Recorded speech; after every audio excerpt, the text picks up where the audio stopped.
ameaças que tentam me afastar da vida pública. Uma violência que busca silenciar e intimidar uma mulher preta que ousou ocupar um espaço de poder. O que ele vai dizer para a próxima deputada mulher que discordar dele? Porque comigo o problema é a minha roupa, é a minha voz, é a minha fala. A senhora é descontrolada, a senhora é exaltada, a senhora é histérica. Isso é algo que é claramente uma violência política contra a mulher. Essa é a educação da ministra Marina Silva. Ela aponta o dedo e... Senador Chico Rodrigues. Senhor presidente. Mas eu não vou me vitimizar, não. Se eu fosse uma mulher submissa, eu não sou. O senhor não me interrompa. Não, interrompa o senhor, a senhora está mentindo. O senhor não me interrompa. Não tem mais volta. Nós não seremos caladas, muito menos interrompidas. A violência política de gênero, para mim, ela é uma ferramenta utilizada, né, na mão e por pessoas que tentam de todas as formas afastarem mulheres desses espaços de poder. A violência política de gênero e de raça é altamente conectada com o desejo de diminuir a participação feminina no espaço público, no espaço político. É como se fosse uma cerca, porque ela impede não somente a continuidade da vida, como ela também impede a nossa chegança em outros espaços, seja no espaço da educação, seja no espaço da política. Expulsando, através da violência política, de diversas formas, seja por meio de discurso, seja por criar um ambiente tóxico, seja por alijar o debate político, qualquer corpo ou identidade que seja diferente dessa estrutura historicamente construída. Sempre que uma mulher tenta entrar em algum lugar que o patriarcado diz que não é dela, a violência é usada para tirar a gente dali. É uma violência que sempre ocorreu na esfera política e eleitoral partidária no Brasil. Tanto é que nós estamos sempre nas últimas colocações dos rankings mundiais da participação feminina na política. A gente vivia as violências, mas não dava esse nome, né? Em geral, são violências que ocorrem contra mulheres que protagonizam qualquer atividade política, seja no sindicato, na comunidade, no parlamento, no executivo. Então, ela pode se manifestar, seja como ofensas, xingamentos, ameaças, mas de se chegar mesmo a agressões físicas ou até ter como resultado o homicídio, a morte dessas mulheres.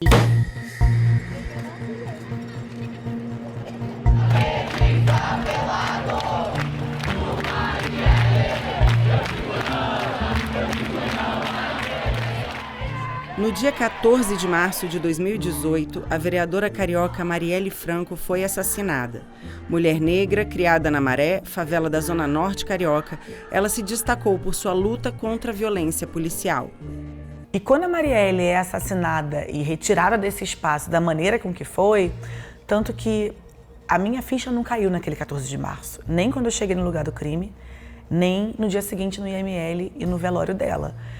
Eu não tinha chorado ainda, eu só vou chorar quando eu cheguei em casa no dia 15, porque a multidão de gente que parou a Marielle no dia que ela foi eleita para dizer "você me representa", foi o triplo que estava no velório dela no dia 15. Marielle vive! Marielle Franco! Porque justamente tem um fenômeno de que as mulheres dentro do exercício da política, sejam elas candidatas ou mandatárias, sofrer violência é quase que parte do protocolo da experiência. E a política também é um direito. O exercício político também deveria ser uma garantia de direito. E se as mulheres não podem participar da política, significa que a nossa democracia está também, de alguma forma, ameaçada. Às vezes a gente é acusada de mimimi, né? Como se mulheres não morressem, mulheres não tivessem expostas às diversas formas de violência. Então, esse legado dela, a transformação de violência política de gênero e raça no país, começa também a partir da Marielle. Claro, tinham casos antes. A Benedita foi uma das entrevistadas da gente na pesquisa de violência política de gênero e raça do Instituto Marielle Franco. E a Bené olha para mim e fala: eu vivi a violência política e vivo até hoje com 44 anos de política, mas eu não sabia nomear o que era. Espero que um dia, quem sabe, talvez a política mude de cultura e os representantes de um determinado segmento da sociedade possam realmente se expressar a partir do seu sentimento e da sua racionalidade.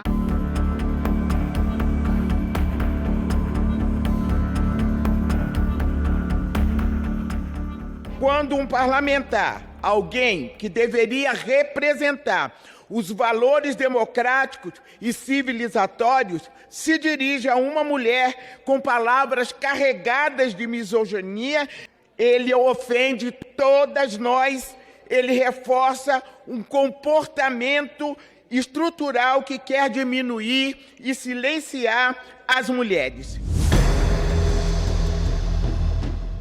Em 2021, foi publicada a Lei 14.192, que estabelece normas para prevenir, reprimir e combater a violência política de gênero. De acordo com a lei, as penas podem ser aumentadas caso o crime seja cometido por meio da imprensa, rádio, televisão ou internet e se envolver menosprezo ou discriminação à condição de mulher ou à sua cor, raça ou etnia. A Lei 14.192, ela faz essa configuração, esse recorte, e ela cobra do sistema de justiça e dos partidos políticos que as medidas sejam tomadas para impedir esse tipo de situação de violência em mulheres que estão em mandato e candidatas. Esse é o público que está ali coberto pela lei. Você imagina que a minha filha vai crescer andando com seguranças armados e que dentro do meu carro tem que ter um colete à prova de balas. No carro de vocês tem um colete à prova de balas? Você não vai intimidar uma mulher que se posiciona politicamente. Sinto muito. Se você está acostumado a intimidar mulheres, saiba que aqui não. A gente reconhece a vida política muito nas eleições, mas eu acho importante a gente lembrar que que é esse sistema que funciona, que faz funcionar a vida pública democrática, um espaço democrático. Então nós vamos ter a comunicação, nós vamos ter as ativistas, nós vamos ter mulheres, às vezes, em posições no executivo, né?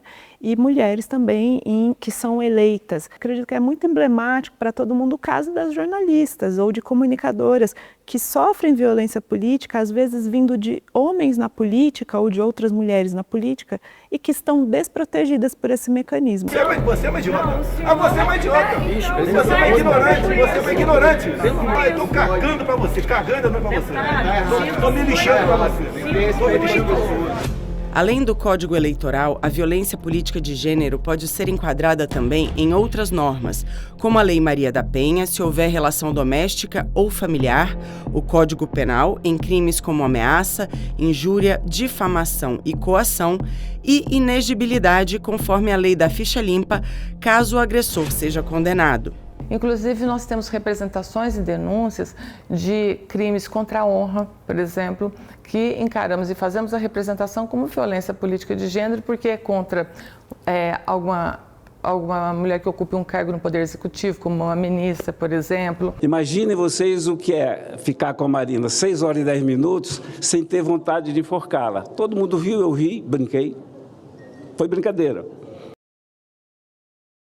Em maio de 2025, poucas semanas após o senador dizer que queria enforcar a ministra do Meio Ambiente, Marina Silva, outro episódio de violência política aconteceu no Senado Federal. Ministra Marina, que bom reencontrá-la.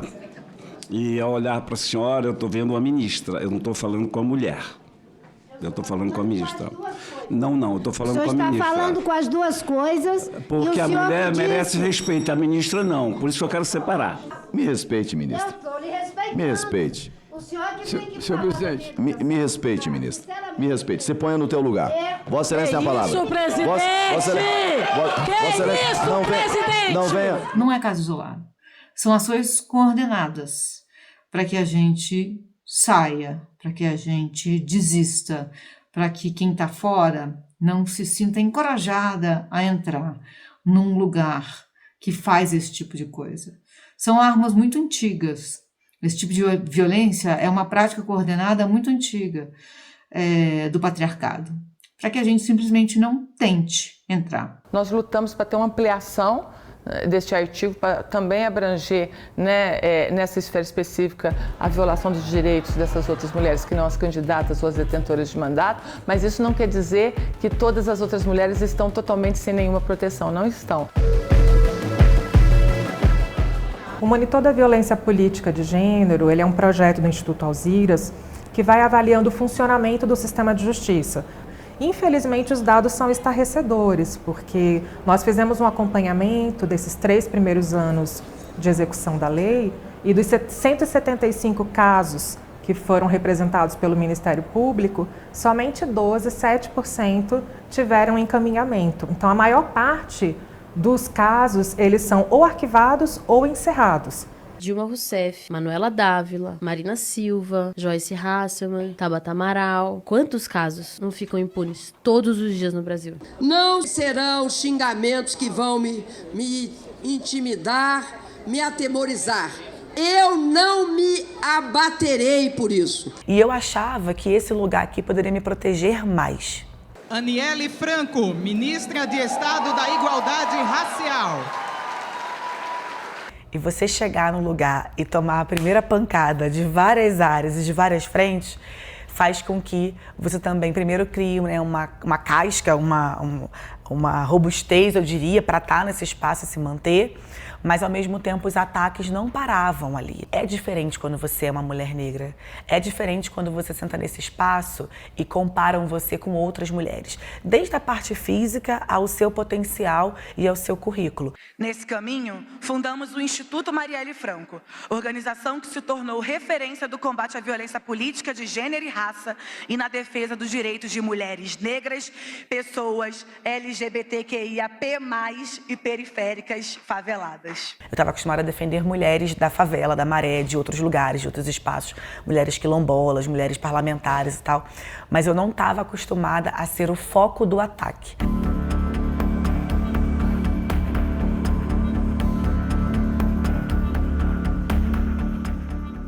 Tem homens nesses espaços, sejam eles posição ou oposição, que precisam ser enfrentados. Não dá para minimizar, não dá para brincar. Eles brincam, eles zombam com isso o tempo inteiro.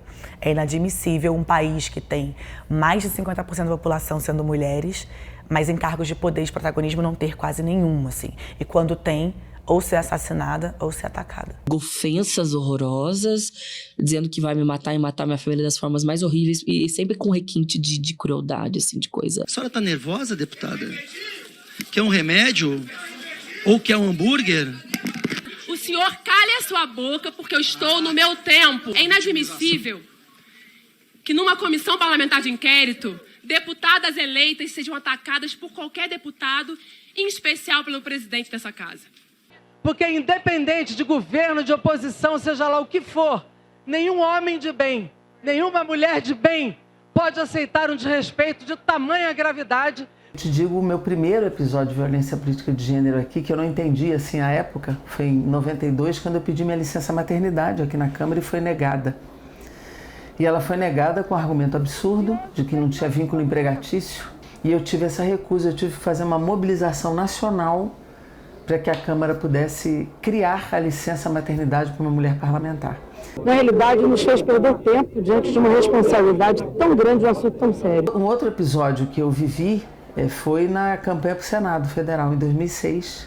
Fizeram uma campanha contra mim no período final da votação, me colocando bandeiras e posições que eu não tinha, né?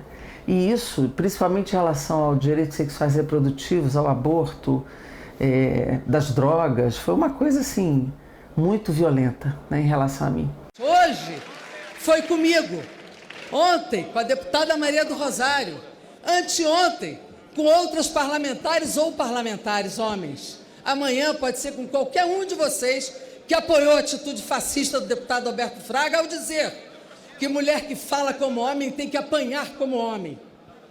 Isso não é frase que se expresse, para mim não só é quebra de decoro, como é ameaça. Uma terceira forma de violência política são as ameaças de morte, que são muito frequentes. A minha família, né, nas redes sociais. Isso aí é muito comum. Eu tenho sido ameaçada de morte, ameaçada a minha integridade física, e são vários, inclusive um manda contar as horas que eu ainda tenho para viver, né? Então são, não sei porque, não sei qual é o comentário aqui atrás, mas são ameaças, silêncio aí, por favor. São ameaças de morte, a minha integridade física, e sempre com as mulheres também se observam as estéticas. Mandaram, inclusive, eu alisar o cabelo, né?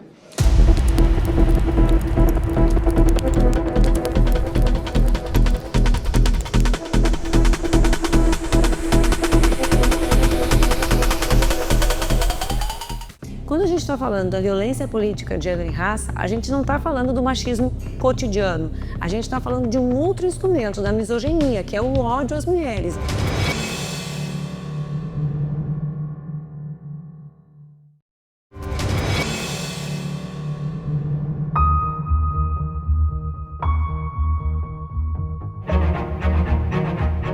Quando a gente está falando da violência política de gênero e raça, a gente não está falando do machismo cotidiano. A gente está falando de um outro instrumento, da misoginia, que é o ódio às mulheres. A maior parte das pessoas são machistas, são racistas, mas isso não significa que elas vão transformar esse sentimento, que elas darão o segundo passo de desejar destruição física, né? De construir caminhos para a destruição física, material e simbólica de corpos de mulheres e de mulheres negras. Existem mulheres que teriam um interesse, gostam, acompanham o tema, mas nem pensam em seguir uma carreira política, porque já vem, né, a gente já está exposta, temos as notícias e já vão ter medo e vão recuar. E muitas mulheres vão desistir, como foi o caso, por exemplo, da Manuela Dávila, né, que é uma pessoa que tinha uma vida pública muito ativa, foi eleita diversas vezes, em algum momento decidiu seguir por outros caminhos. A maior parte das agressões que eu sofri, eu estava carregando a minha filha, que tinha um componente de covardia, porque é óbvio que quando eu tô com a Laura, o meu primeiro elemento, até físico, né, não é uma coisa só consciente, é proteger. Então, a primeira vez que agrediram a Laura, ela tinha 45 dias. E aí a mulher veio e fez assim, que amor esse sling, com a mão assim, né, e eu... Né, claro, tudo era um amor na minha filha. Ela começou, tu comprou em Cuba ou na Coreia do Norte? Só que aqui, exatamente. Então, o que tu faz? Jura mesmo? Juro. Esses dias eu encontrei um moço na rua, ele perguntou se vai voltar com o porrão. Eu falei, não sei. Aí ele falou, você precisa entender, eles te odeiam dentro ou fora. E ele falou a verdade, porque as pessoas elas acham porque que a gente não torna público ou porque deixou de concorrer, as coisas param de acontecer. Hoje mesmo a gente está gravando isso e desde sexta-feira foi reeditado um circuito de violência que me liga à tentativa de assassinato do Bolsonaro. Ou seja, o lugar de violência que coloca uma pessoa que é acusada de ter ligado para o cara que deu as facadas é um lugar que a pessoa que não tá colocada ou que sabe que isso é um absurdo pensa assim, que bobagem. Mas não tem ideia de 20% da população brasileira vive em estado de adoração a esse líder e me coloca, então, numa condição concreta de risco. Todos esses estereótipos em relação às mulheres negras, às mulheres trans, às mulheres indígenas vão ser transferidos para a vida política e gerar uma forma de violência que é ainda mais grave, muitas vezes com conotações sexuais degradantes. É impensável imaginar que um deputado faça o seu discurso e que, ao fim, escute que é histérico, mal amado ou mal comido, ou que deu para todo mundo, né? Porque esse é um lugar no ambiente público de colocar mulheres. Então existe uma violência agravada e combinada aos estereótipos de gênero, de raça, que afetam esses grupos. Nós temos nos últimos anos várias travestis, transexuais denunciando o fato de o Brasil ser o país que mais mata pessoas trans do planeta há 16 anos consecutivos. E essas denúncias feitas pelo próprio movimento trans reverberam na sociedade, infiltram nos partidos políticos, mas mesmo assim só conseguimos, entre 513 parlamentares, apenas 2 pessoas trans. Indígenas, a mesma coisa, mulheres negras, o número muito pequeno, de mulheres em geral, ainda subrepresentado, quer dizer, o que mostra que a democracia no Brasil nunca foi plena, porque a democracia pressupõe uma diversidade.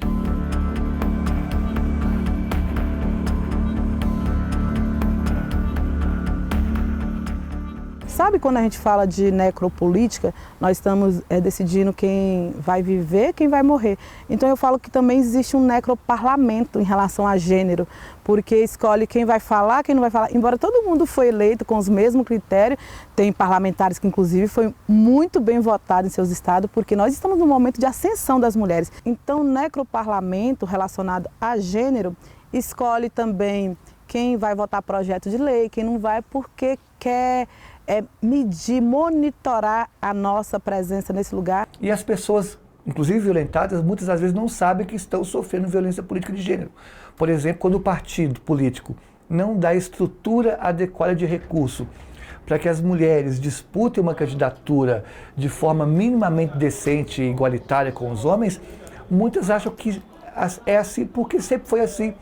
Então não tem um compromisso dos partidos políticos em fazer a garantia que o mínimo funcione, ou seja, os 30% que deveria estar sendo garantido para as candidaturas de mulheres e a divisão também de 30% para as mulheres do fundo e proporcional para candidaturas brancas e negras não vem sendo cumprida no Brasil.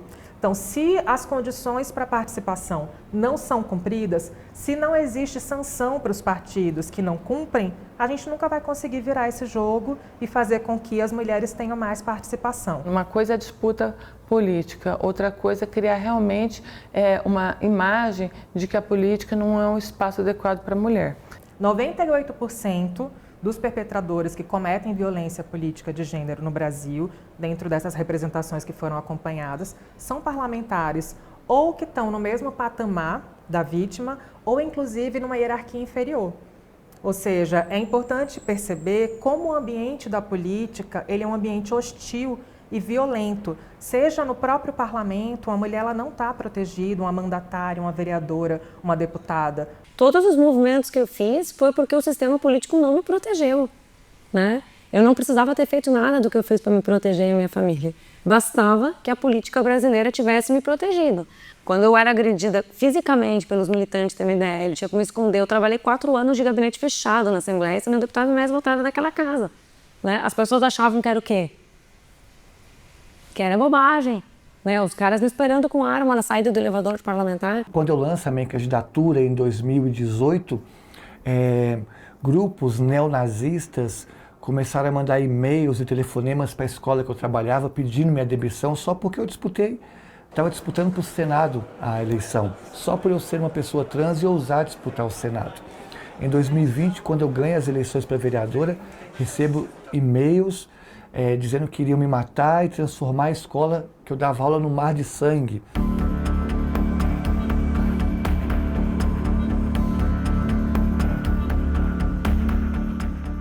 Em 2022, segundo o mapeamento de alguns jornalistas, eu fui a candidatura que mais sofreu ameaças de morte no Brasil. Fizeram não só por e-mail essas ameaças, mandaram cartas no meu gabinete, fizeram sites sobre mim. Nesses sites colocaram fotos da minha filha, que tem 5 anos, descreveram formas como iriam estuprá-la na minha frente. Eu tive que andar com colete à prova de bala, andar com carro blindado.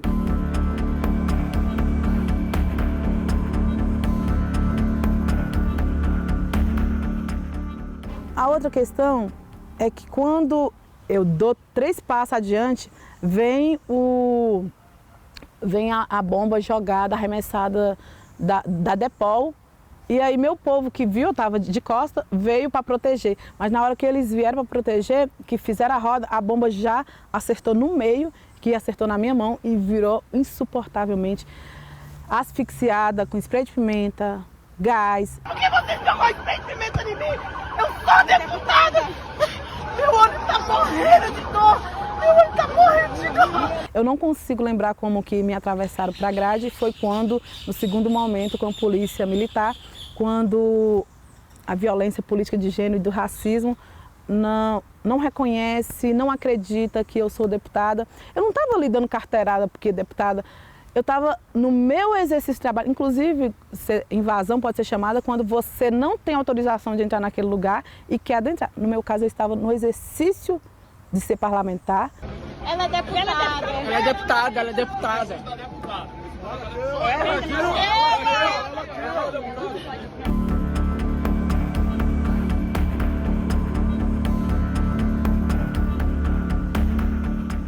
As mulheres indígenas sempre trazem para a gente, como quando tem um confronto pela terra, o corpo delas é implicado nesse confronto.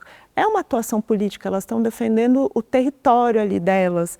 E elas são as primeiras que apanham, que são violentadas, e muitas vezes nem são vistas como lideranças, apesar de nas comunidades indígenas existirem mulheres que são cacicas, que são outros tipos de lideranças.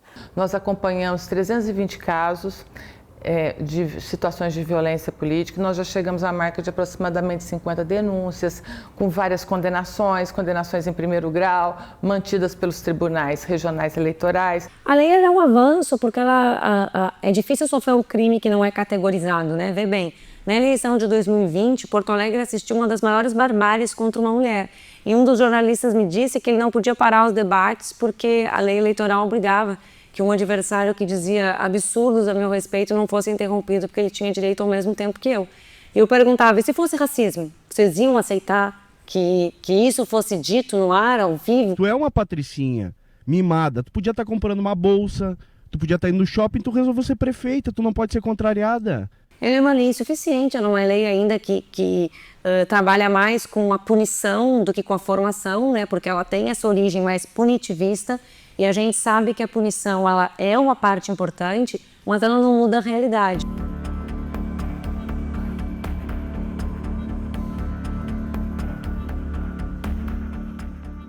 E a política é tão violenta que ela até pode não te arrancar e falar assim, você vai sair da política, mas ela vai fazendo isso como uma violência lenta, que todo dia vai te minando, a ponto de várias mulheres incríveis desistir da política.